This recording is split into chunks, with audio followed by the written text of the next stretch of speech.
29-year-old Brenda DuPont rents a small apartment behind her sister Linda's home.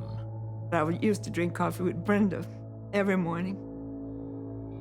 And the next morning, I sent Lee Herbert, my son, to go get Brenda to come eat breakfast. But Brenda didn't answer the door.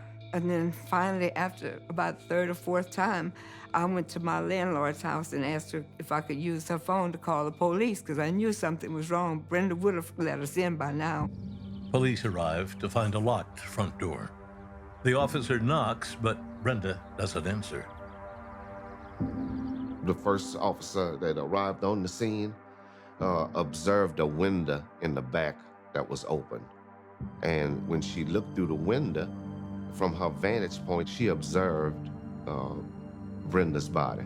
The officer now has to get inside Brenda's house any way she can. When the policewoman kicked the door in, I saw the mattress was kind of slanted against the bed frame, and I saw Brenda's body in a fetal position. Her eyes were open, but I knew she wasn't alive. When I saw Brenda's body on the floor, and I saw all the blood, I started screaming. And it was hard because I had to call my family and tell them that Brenda was gone. It was really hard.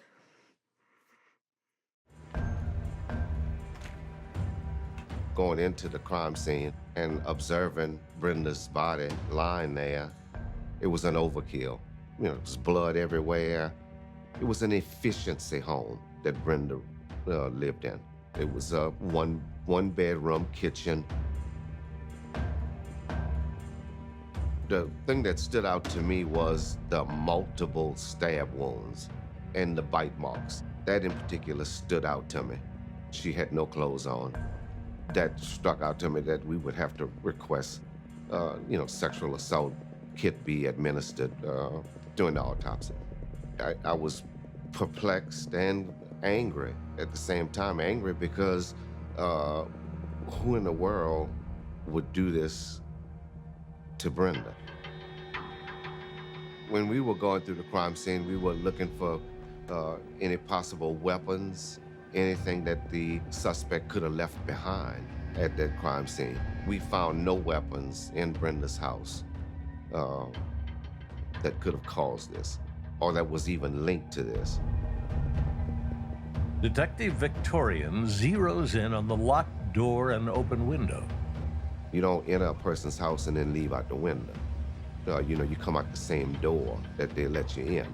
The theory at the beginning of Brenda's murder was that whoever killed her, she let him in. She knew him because the door was locked.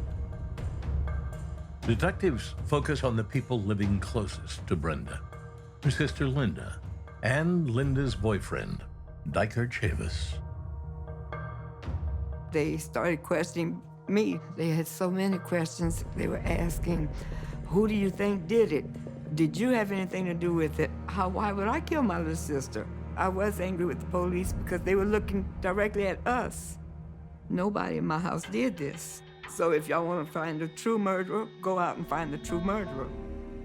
It wasn't until I could get to the funeral home where we could do a thorough examination in the presence of the coroner. I first became familiar with the Brenda DuPont case when I was working at the Louisiana State Police Crime Lab in 1988. There were over 75 items of evidence that were submitted to the Louisiana State Police Lab. I was able to look at the items from the sexual assault kit, such as the vaginal washings and the vaginal swabs. We were able to identify seminal fluid and actually visually identified spermatozoa. So we knew that there was a sexual element involved to the case. Investigators might have the killer's DNA, but there isn't much they can do with it. Well, back in 1988, forensic DNA analysis was in its infancy. It just wasn't as precise and accurate and as widely available as we needed. There weren't really any workable databases back then to compare things to. They wanted to take me to Baton Rouge to take a lie detector test. And I was willing. I did the test, said I passed it. They didn't have to worry about me. So They continued testing other people that they thought would have done it. Her friend, Diker Chavis, was present. Diker was my boyfriend at the time. Yeah, he lived in the home with me. He was a working man. And he tried to do everything he could for me and my children. And would help Brenda too, Brenda and Monica if they needed.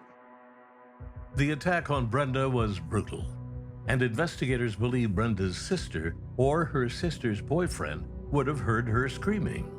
I believe they questioned Diker a good bit because here was Diker, right next door.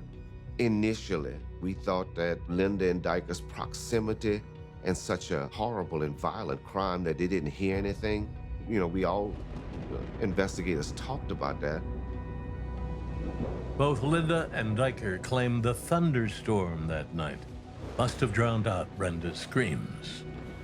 They just didn't hear it. They heard nothing. I know if Linda would have heard anything, Linda would have gone out. I know Linda. Linda would have gone out and faced the killer, no doubt. We interviewed, had to be hundreds of people. It was an exhaustive list of people that were interviewed. Police have no witnesses, no solid suspects, and no new leads. They didn't want to tell me they had made it a cold case file. With the passage of time, leads in the case vanish like a flash of lightning in the Louisiana night, and the case goes cold.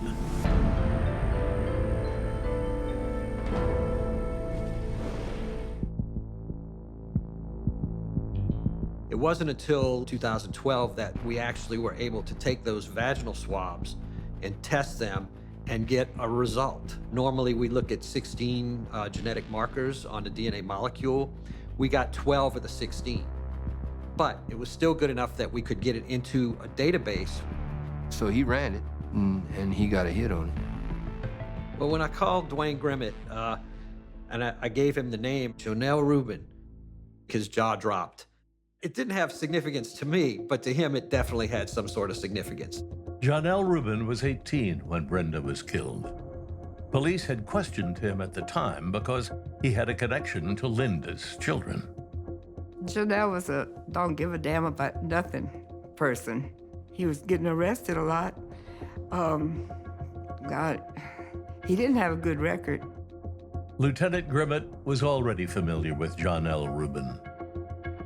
I had known him through my job as a police officer. Johnelle and I had had a couple of encounters as a police officer in the neighborhood. He'd get in trouble from time to time. And I go to the evidence room and I listen to the tapes. And that's when I find out pretty much that he had scratches on his neck. Brenda DuPont had cuts all over her body. So the person that was responsible for this may have had some type of wound on him also. To get the scratches in your neck. Girlfriend did that. Stephanie? Johnelle explained he had another girlfriend and he had gotten to an argument and she scratched him on his neck, and that was the reason why he had these marks on his neck. And so I'm looking for a tape with her and I can't find it. In 1988, Johnelle gave police an alibi, but they never verified it. Grimmett immediately brings in the woman Johnelle said could vouch for him, Stephanie Keys. Would you remember if you and him would have scratched him or cut him in anywhere around the neck or with your fingernails maybe? I honestly can't remember. Linda remembers it differently. She says Rubin was at her home right before Brenda was killed. She also recalls another important detail.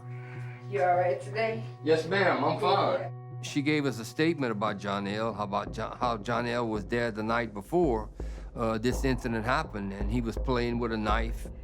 He had pulled another knife out, and we made him leave because I don't believe my baby was just 4 years old, and I don't play that. They come in for trouble, I run their ass. And then I learned that John L. Rubin had been arrested on a domestic abuse charge. So I went to the Opelousas Police Department and I got him out of jail, brought him to my office, sat down and started talking to him, to John L. in reference to the murder of Brenda DuPont. I knew I had DNA evidence, a vaginal swab, so I knew he knew her a lot better than what he was telling me, and he was trying to avoid that question. Dwayne Grimmett went to a judge, informed him of what he had, and of course the judge saw probable cause to sign an arrest warrant. That was not 88. The crime occurred in 1988. No, my man. I, tried to get him to tell me what had taken place there, and he wouldn't budge, so I told him I had a warrant for his arrest. You actually charged him with this? Yep. What, murder? Yep. Said I have a vaginal swab that was taken from Brenda DuPont that matches you. DNA. Not my DNA. Inside of her. Not mine. Inside of her. Not mine. Yours. No, not mine. Johnelle Rubin is charged with first-degree murder and aggravated rape.